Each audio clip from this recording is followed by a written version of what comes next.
그런데 더 큰 산이 남아있다고요? 청구서들이 좀 많아 보이는데요. 일단 관세 협정이 경제 위주였다면 2주 뒤 한미 정상회담에선 안보 분야 패키지 딜 기다리고 있습니다.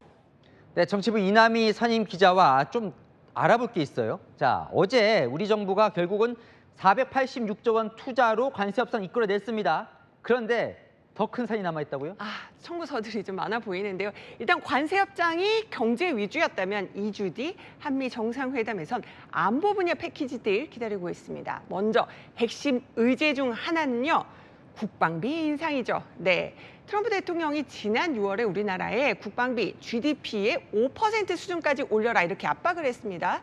동맹국으로서 국방비 더 기여하란 건데요. 따져보니까 한국 올해 국방 예산 GDP 2.3% 수준 61조 원인데 미국 요구 그대로 수용하면요. 127조 원이 됩니다.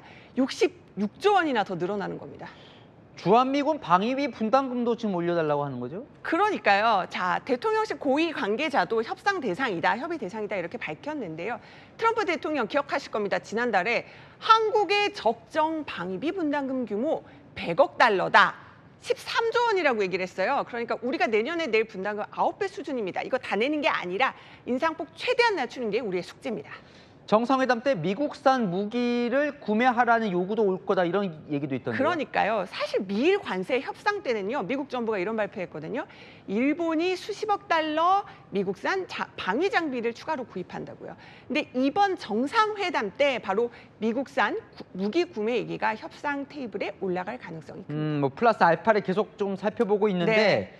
돈도 돈이지만 주한미군 무슨 역할 변경 얘기 나오면서 혹시 네. 주한미군 좀 축소하려는, 감축하려는 거 아니냐 이런 해석이 그러니까요. 나옵니다. 설명을 드릴게요. 우리 정부 고위 인사가 주한미군 역할과 성격 변화가 있을 수 있다고 이례적으로 처음 언급을 했습니다. 이 말은 곧 주한미군 재배치 또 방위비 분담금과도 연결이 되잖아요. 지금까지 주한미군 역할이 대북 억제 중심이었는데 중국 견제로 초점이 바뀐다면 주한미군 감축으로 이어질 수 있다 이런 우려도 나오는 겁니다. 지금 미국이 정상회담 때 우리에게 내밀 청구서를 계속 알아보고 있는데 네. 지금까지 안보 분야였다면 경제 쪽에 있어서 그 3,500억 달러 어제 한 거 말고 네. 기업들이 추가로 내야 될 수도 있다는 거죠? 이미 트럼프가 예고를 했습니다. 한국은 추가로 큰 액수의 돈 투자하기로 했다. 이제 이것이 바로 한미 정상회담 때 아마도 삼성전자나 현대차 등 개별 기업들이 투자 계획을 더 내놓을 수 있다. 이런 얘기인데요. 이번 관세 협상 때도 뭐 이재용, 정의선, 김동관 같은 그 재계 총수들 미국에 총 출동을 했었잖아요. 이미 뭐 현대차가 조지아주에 전기차 전용 공장 짓고 삼성도 미국 텍사스주에 반도체 공장 또 짓고 있는데 아마 더 투자금을 더 늘릴 것으로 보입니다.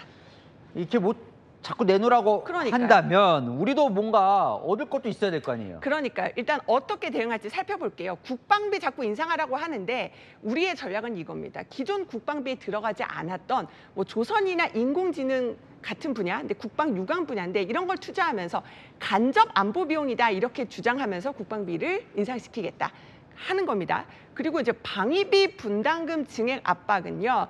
이미 이재명 대통령 공약이죠. 전시 작전권 환수를 어떤 지렛대로 협상 카드로 활용할 수 있을 겁니다. 미국산 무기 더 사라 이 경우에는요. 우리가 진짜 필요한 장비 이미 사야 했을 그 장비 중심으로 사겠다 이겁니다. 자꾸 기업들 향해서 투자하라고 하는 거, 이 부분도 좀 해결해야 되는 거 아니에요? 그러니까 서로 윈윈하는 방법을 찾아봐야 될 것 같아요. 그 방법이 바로 일각에서 이런 얘기가 나옵니다.